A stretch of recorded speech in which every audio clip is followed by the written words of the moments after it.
皆さんこんにちは。今日のリフォーム第27弾はトイレのリフォームです。今日はトイレから少し漏水しているということで便器を取り替えたいというお悩みからトイレを取り替えることになりました。かかった時間は約4時間。それでは見てみましょう。ウォシュレットは便座の方ですね、再利用する形で、コストを抑えるようなリフォームを行いました。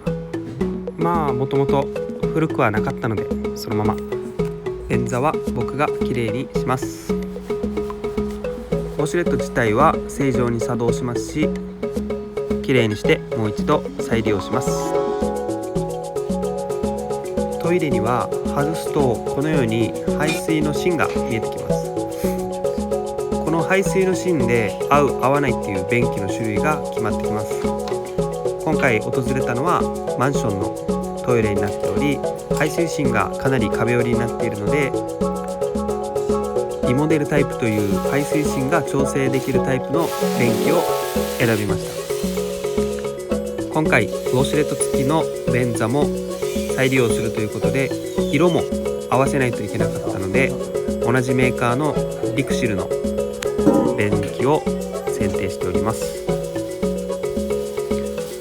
今行っているのは取り付けた便器がグラグラしないようにそれを受けるための部品を取り付けるところです。ただちょっと打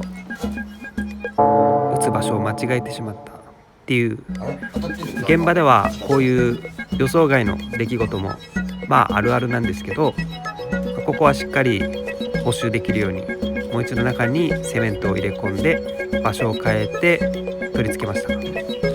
今度はバッチリあったようです。予想外の出来事も起きると予想はしているので、言えば予想ないということでもあります。ちょっとややこしいですね。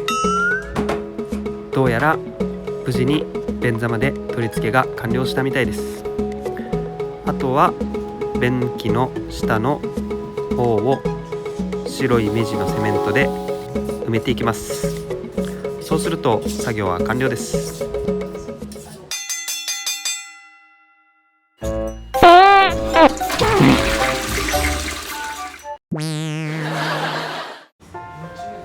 いかがでしょうか。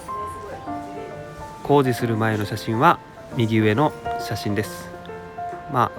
見た目はちょっと分かりにくいんですけど、便座とも色が綺麗に合っていて違和感なく仕上がりました。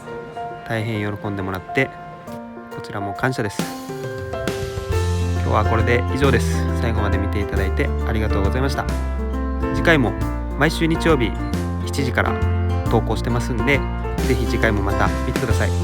最後にチャンネル登録とグッドボタンよろしくお願いします。